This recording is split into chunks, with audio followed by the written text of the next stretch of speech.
नमस्कार दोस्तों, स्वागत है आपका prelim booster news discussion in Hindi में। और डेट है आज की 19 जुलाई 2020। चलिए डिस्कशन स्टार्ट करते हैं।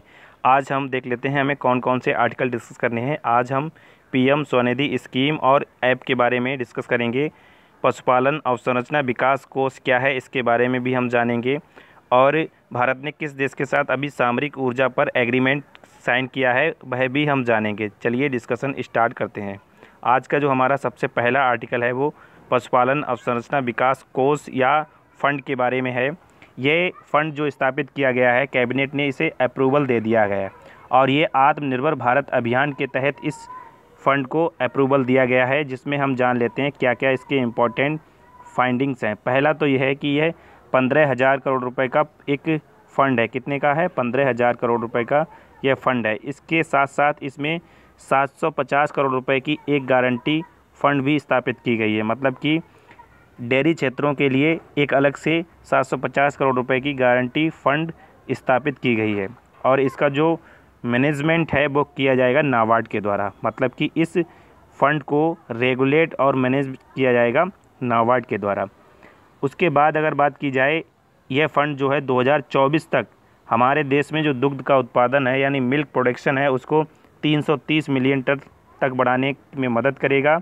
और सरकार को जो मिल्क प्रोसेसिंग है उसको 40% तक बढ़ाने के लिए योजना बना रही है, उसमें भी ये हेल्प करेगा।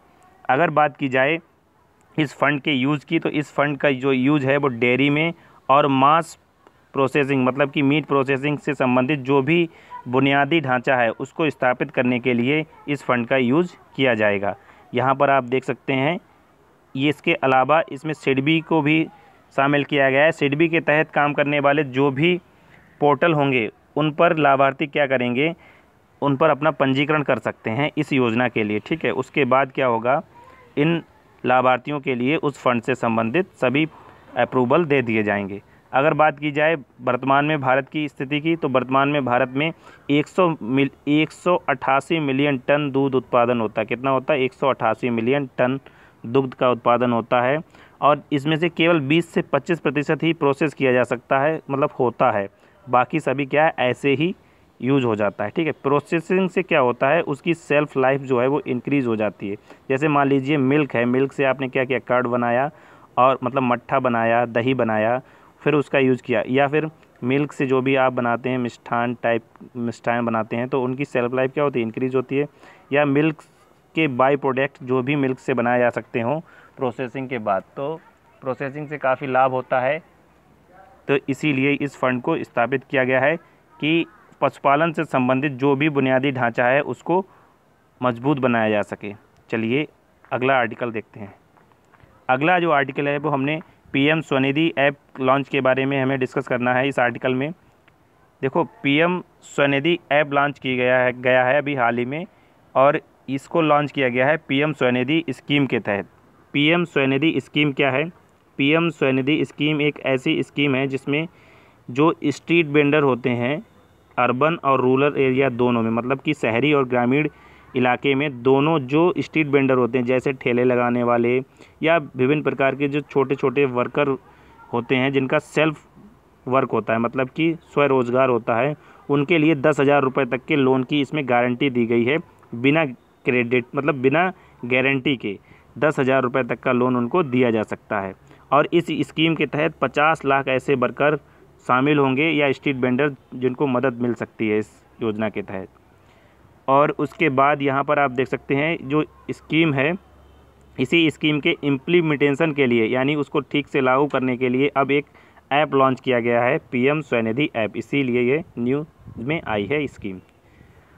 आगे अगला जो आर्टिकल है हमारा, वो भारत ने एक 5 पोर्टल लॉन्च किए हैं अभी आत्मनिर्भर भारत को बढ़ावा देने के लिए। ठीक है, इनमें से कुछ यहाँ पर सेक्टर दिए हुए हैं कि किन किन सेक्टर के लिए पोर्टल लॉन्च किए गए हैं। जैसे ऊर्जा क्षेत्र के लिए BHEL ने एक पोर्टल लॉन्च किया है, यानी भारत हैवी इलेक्ट्रिकल लिमिटेड के द्वारा। उसके बाद विनिर्माण में CMFTI के द्वारा, मशीन टूल्स के लिए HMT के द्वारा। ठीक है, उसके बाद मोटर वाहन के लिए ICT और ARAI के द्वारा। ठीक है, तो ये तो इम्पोर्टेंट नहीं, बस आपको ये याद रखना कि 5 पोर्टल लॉन्च किए गए हैं। उसके बाद एस्पायर पोर्टल के बारे में हम जानें। देखो, एस्पायर पोर्टल एक इस प्रकार का पोर्टल है जो आत्मनिर्भर बनाने के लिए हमें लक्षित करता है, यानी मतलब कि एम करता है आत्मनिर्भर बनाने के लिए। देखो, इस पोर्टल में होता क्या है, इस पोर्टल में ये होता है, जैसे मान लीजिए ये है Aspire portal, automotive technology platform होता है ये। इसमें इनपुट दिए जाते हैं और आउटपुट के रूप में हमें क्या मिलता है। पहले हम इनपुट देख लेते हैं। इनपुट क्या है, मान लेते हैं इनपुट, देखो इसमें दिया है इंडस्ट्री की प्रॉब्लम को इनपुट करेंगे हम, manufacturing problem, design issue, field issue, grand challenge, ठीक है, नो टेक्नोलॉजी अवेलेबल। तो इसको हम जब इस पोर्टल पर रखेंगे, इस पोर्टल में कौन कौन होगा, देखो इस पोर्टल में एक्सपर्ट के ओपिनियन होंगे, प्रोजेक्ट क्रिएशन होगा, पूल ऑफ एक्सपर्ट होगा, टेंडरिंग होगी, मार्केट रिसर्च होगी, रिसर्च एंड डेवलपमेंट, ठीक, से संबंधित सभी प्रकार के जो भी इंस्टीट्यूशन होंगे या एकेडमियाज़ होंगे, या हम कह सकते हैं कि जो भी एक्सपर्ट होंगे इस फील्ड के, उन सबको एस्पायर पोर्टल पर कनेक्ट किया जाएगा। फिर उसके बाद में सॉल्यूशन के रूप में हमें आउटपुट मिलेंगे, जैसे न्यू टेक्नोलॉजी, प्रॉब्लम रिजोल्यूशन मिलेगा, इनोवेशन नए नए होंगे, न्यू प्रोडक्ट बनेंगे, इम्प्रूव्ड क्वालिटी मिलेगी, ठीक है। तो इस प्रकार से ये काम करेगा। हम कह सकते हैं कि एस्पायर पोर्टल एक प्रकार का ऐसा पोर्टल है जिसमें हम किसी भी सेक्टर से संबंधित प्रॉब्लम्स को इनपुट के रूप में और आउटपुट के रूप में हमें उस सेक्टर से संबंधित सभी प्रकार के सॉल्यूशन मिलेंगे, ठीक है। तो अब चर्चा में ये इसलिए आया है कि एस्पायर पोर्टल एक बनाया जाएगा विनिर्माण क्षेत्र के लिए, मतलब कि निर्माण उद्योग के लिए अब एस्पायर पोर्टल बनाया जाएगा। एस्पायर पोर्टल को डेवलप किया है ICAT ने, international centre for automotive technology के द्वारा इसको डेवलप किया गया है, ठीक है। चलते हैं आगे। अगला जो आर्टिकल है, ये देखो हमने जो डिस्कस किया काफ़ी डिटेल में। अगला जो आर्टिकल है वो भारत अमेरिका ने अभी हाल ही में पेट्रोलियम रणनीतिक भंडारण के लिए एक MOU साइन किया है, समझौता ज्ञापन साइन किया है। भारत की ओर से इसमें भाग लिया गया था। केंद्रीय पेट्रोलियम और प्राकृतिक गैस मंत्री हैं धर्मेंद्र प्रधान। उसके अलावा अमेरिका की ओर से ऊर्जा सचिव ने भाग लिया था। अगर बात की जाए रणनीतिक पेट्रोलियम भंडार की, तो ये क्या होते हैं, देखो ये इस प्रकार के भंडार होते हैं जिसमें मान लीजिए कोई क्राइसिस आ जाती है तो उस समय हमारे पास क्या होगा, अगर इंपोर्ट अगर रुक जाता है तो हम कैसे अपने दिनचर्या को या कैसे हम अपने आप को चालू रख सकते हैं पेट्रोलियम वाले फील्ड्स में, मतलब कि जो पेट्रोलियम की ज़रूरतें हैं उनको हम कैसे पूरा कर सकते हैं। उसके लिए स्ट्रेटेजिक पेट्रोलियम रिजर्व बनाए जाते हैं और भारत में भी ये बनाए गए हैं और इसी के तहत एक समझौता अब किया गया है भारत और अमेरिका के बीच में। अगर बात की जाए भारत अमेरिका सामरिक ऊर्जा साझेदारी की, तो इसका विकास क्या है, सतत ऊर्जा को समर्थन देना, जैसे smart grid, renewable energy, clean energy और अनकन्वेंशनल टाइप ऑफ ऊर्जा। अनकन्वेंशनल टाइप ऑफ ऊर्जा जैसे सौर ऊर्जा और जल विद्युत ऊर्जा, ये अनकन्वेंशनल टाइप ऑफ ऊर्जा हैं। उसके बाद हम जान लेते हैं भारतीय सामरिक पेट्रोलियम रिजर्व लिमिटेड की, जो कि स्ट्रेटेजिक रिजर्व को मेंटेन करता है। देखो यह एक भारतीय कंपनी है। कैसी कंपनी है, यह एक भारतीय कंपनी है जिसके द्वारा स्ट्रेटेजिक पेट्रोलियम रिजर्व को मेंटेन किया जाता है, रेगुलेट किया जाता है और यह पूरी तरह से तेल उद्योग विकास बोर्ड के द्वारा संचालित होती है। तेल उद्योग विकास बोर्ड जो है, जो कि पेट्रोलियम और प्राकृतिक गैस मंत्रालय के अधीन काम करता है। देखो ऑयल इंडस्ट्री डेवलपमेंट बोर्ड इसी के तहत काम करती है, ISPRL। और OIDB किसके तहत काम करता है, ये काम करता है petroleum and natural gas ministry के तहत, ठीक है। अगर बात की जाए इसकी स्थापना की, तो इसकी स्थापना की गई थी 2005 में। ISPRL की स्थापना की गई थी 2005 में। देखो वर्तमान में 5.3 मिलियन टन के आपातकालीन ईंधन को ये स्टोर करता है, जो कि हमारे 10 दिनों की खपत के लगभग बराबर है। मैंगलोर, पांडुर, विशाखापट्टनम में 3 स्ट्रेटेजिक पेट्रोलियम रिजर्व हैं हमारे।